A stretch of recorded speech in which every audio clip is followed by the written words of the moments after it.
MP के CM ने कांग्रेस और सपा पर जमकर बोला हमला, कांग्रेस डूबता जहाज, गठबंधन होगा फेल, मोहन यादव। अयोध्या में पधारे रामलला, अब मथुरा की है बारी। लोकसभा चुनाव को लेकर दिग्गज चुनाव प्रचार में ताकत झोंक रहे हैं। भाजपा प्रत्याशी के समर्थन में आयोजित चुनावी रैली को संबोधित करते हुए मध्य प्रदेश के मुख्यमंत्री डॉक्टर मोहन यादव ने सपा और कांग्रेस पर जमकर हमला बोलते हुए कहा कि सपा ने डूबते जहाज के साथ गठबंधन किया है, जिससे चुनाव में खेल चौपट हो गया। अयोध्या में राम मंदिर के भव्य निर्माण के बाद अब मथुरा में भी मर्यादा पुरुषोत्तम भगवान श्री राम पधारने जा रहे हैं।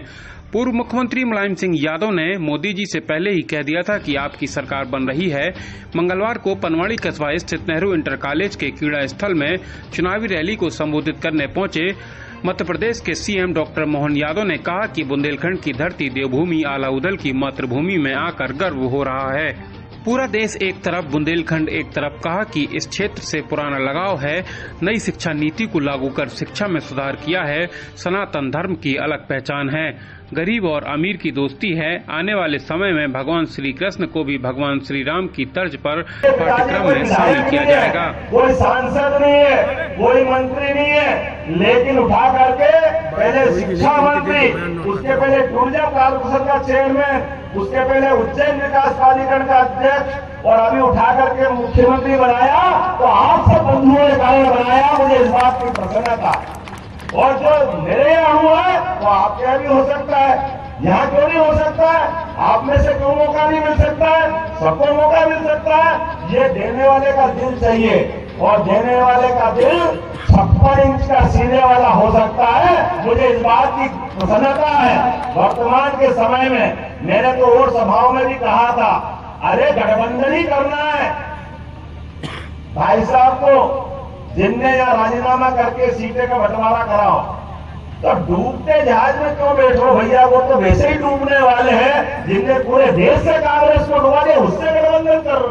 अरे गठबंधन करो चलती हुई गाड़ी से, उगते हुए सूर्य को नमस्कार करो। हमारी संस्कृति इसके लिए जानी जाती है। भाजपा उसे हाथ मिलाते। मैं तो धन्यवाद देना चाहूंगा मुलायम सिंह जी को, जिन्होंने उस समय मोदी जी के लिए भविष्य की शुभकामना दी थी।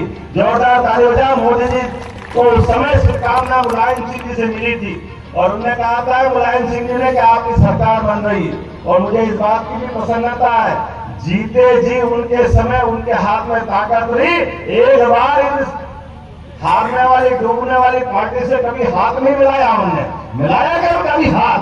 अरे इतना बड़ा समुदाय जिनके पीछे खड़ा हो और उनके समुदाय की चिंता नहीं करते हुए बदलते दौर में सनातन संस्कृति की जय जयकार करने के लिए भगवान राम, भगवान कृष्ण, इनका पूरा जीवन केवल इसी बात के लिए रहा कि धर्म की नगरी की जय होना चाहिए, धर्म के मार्ग पर चलना चाहिए। और आज तो समय बदल रहा है। मुझे इस बात की प्रसन्नता है, भगवान राम अयोध्या में मुस्कुरा रहे हैं। बोलो जय जय सिया राम। अरे भगवान राम मुस्कुरा रहा है। मैं उज्जैन से आता हूँ, बाबा महाकाल का महालोक मुस्कुरा रहा है। बोलो महाकाल महाराज की।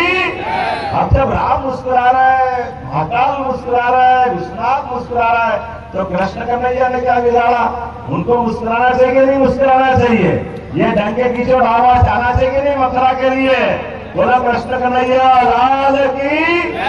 ये चुनाव कृष्ण कन्हैया के लिए है। याद रखना, जो आपने 24 कैरेट सोना 100 टन से जिनने कहा डंके की चोट, पहली बार 2014 में वोट लिया कि देश से आतंकवाद को समाप्त करेंगे, पूरे देश में आतंकवाद समाप्त हुआ। दूसरी बार उन्होंने कहा इस देश से धारा 370 सहित इस देश के अंदर हमारे सभी सांस्कृतिक अनुष्ठान के पर्व चालू होंगे। और हमने सबने देखा अयोध्या का फैसला 5 साल के अंदर मुकदमा में निपटा, कोर्ट के माध्यम से फैसला हुआ, और फैसले के बाद न केवल भूमि पूजन हुआ बल्कि लोकार्पण भी हुआ। और उम्मीद करेंगे आने वाले समय में ये सरकार बनेगी तो डंके की चोट अपना भगवान कृष्ण मुस्कुराएंगे मथुरा के अंदर। तो हम सबके लिए वो गौरवशाली। पनवाड़ी में आयोजित जनसभा को संबोधित करने पहुंचे एमपी भाजपा प्रदेश अध्यक्ष ने भी पीएम मोदी को लगातार तीसरी बार प्रधानमंत्री बनाने का आह्वान किया।